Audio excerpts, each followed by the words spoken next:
Chairman PTI barrister Gauhar की army chief से मुलाकात की तरदीद के बाद तस्दीक। कहा, मेरी और अली अमीन गंडापुर की आर्मी चीफ से अलहदगी में मुलाकात हुई।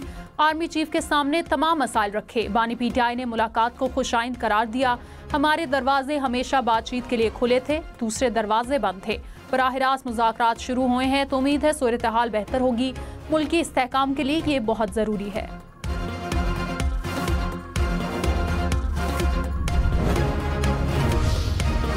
तहरीक इंसाफ का 9 मई और 26 नवंबर के वाक़यात पर इंक्वायरी कमीशन बनाने का मुतालबा। तीसरी मुज़ाकराती बैठक में पीटीआई ने तहरीरी मुतालबात पेश कर दिए। कहा, वफाकी हुकूमत चीफ जस्टिस या सुप्रीम कोर्ट के 3 सीनियर जजेस पर मुश्तमिल 2 कमीशन तश्कील दे। जजेस की तैनाती बाहमी रजामंदी के साथ 7 रोज़ में की जाए। सियासी कैदियों की जमानत या सजाओं की मुअत्तली में ताउन का भी मुतालबा। पीटीआई ने बानी से एक और मुलाकात कराने का भी कह दिया।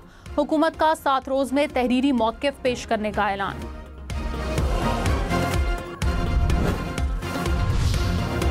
तहरीक इंसाफ के चार्टर ऑफ डिमांड पर वज़ीर आज़म ने कमेटी बना दी। राना सनाउल्लाह ने कहा, कमेटी मुतालबात का जायजा लेकर बाज़ाब्ता जवाब देगी।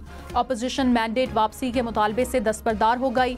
नए इलेक्शन का भी मुतालबा नहीं किया। पीटीआई ने किसी सियासी कारकुन का नाम और FIR नहीं दी। 9 मई की गिरफ्तारी का जुडिशल रिव्यू हो चुका, दोबारा क्या इंक्वायरी हो। अदालत में ज़ेर समात केसेस पर कमीशन कुछ नहीं कर सकता।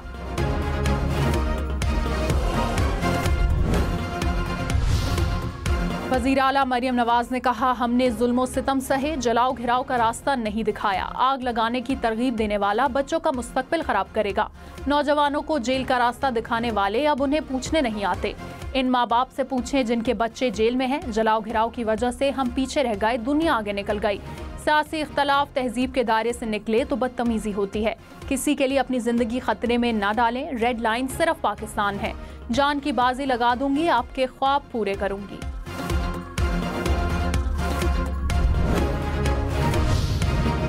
वज़ीर आला अली अमीन गंडापुर ने कहा, सियासी लोग हैं, बातचीत से मामलात हल करना चाहते हैं। बैकडोर और ऑफिशियल राब्ते भी होते रहते हैं। जो हालात चल रहे हैं इनका जिक्र और बहस भी होती रहती है। ओपन मुज़ाकरात हो रहे हैं तो बैकडोर मुज़ाकरात की ज़रूरत नहीं। जब बैठते हैं तो कुछ सोच कर ही बैठते हैं। शक व शुबात होते तो मैं हिस्सा ही ना बनता।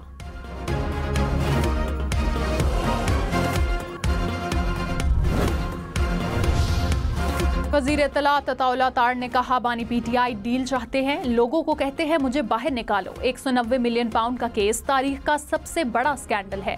साबित कर दें अंगूठियां नहीं ली, साबित कर दें जमान पार्क का घर 25 करोड़ में नहीं बना। बानी पीटीआई बुशरा बीबी के हाथ करप्शन में रंगे हैं। मुज़ाकरात अपनी जगह, करप्शन पर कोई ढील नहीं होगी।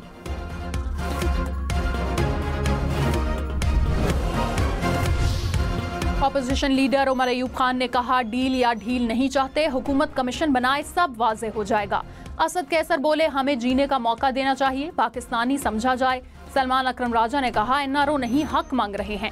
जमानत और सजा मुअत्तली हुकूमत के इख्तियार में है। साहिबजादा हामिद रजा बोले, जुडिशल कमीशन पर हुकूमत रजामंद ना हुई तो आइंदा सेशन नहीं होगा। राजा नासिर अब्बास ने कहा, मुल्क को दलदल से निकालने के लिए मुज़ाकरात जरूरी हैं।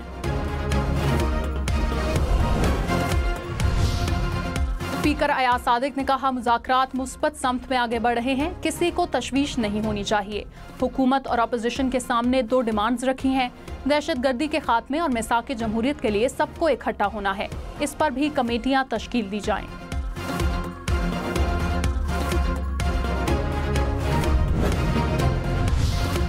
अदालत ने देखना है क्या मिलिट्री कोर्ट में फेयर ट्रायल के तकाजे पूरे हुए। जस्टिस मोहम्मद अली मजहर के सिविलियंस के मिलिट्री कोर्ट्स में ट्रायल से मुतालिक केस में रिमार्क्स।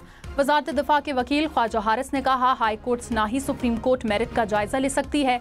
जस्टिस सैयद हसन अजहर रिजवी ने कहा, अदालत महज शवाहिद का जायजा लेना चाहती है। नेचुरल जस्टिस के तहत किसी को सुने बगैर सजा नहीं हो सकती। जस्टिस जमाल खान मंदोखेल ने कहा, सवाल ये है कि क्या सिविलियंस के मिलिट्री ट्रायल वाली कानून में तरमीम हो सकती है। सुप्रीम कोर्ट ने वजारत दिफा से सिविलियंस के अब तक के मिलिट्री ट्रायल की तफसीलात मांग ली। केस की समाअत कल तक मुलतवी। यूथ प्रोग्राम के तहत कर्ज की रकम 5 से बढ़ाकर 15 लाख रुपए मुकर्रर की जाए। वजीर आजम शहबाज शरीफ ने हिदायत कर दी। कहा, छोटे कारोबार करने वालों को खुसूसी पैकेज देंगे। नौजवानों और खवातीन को बाख्तियार बनाने के लिए कोशां हैं।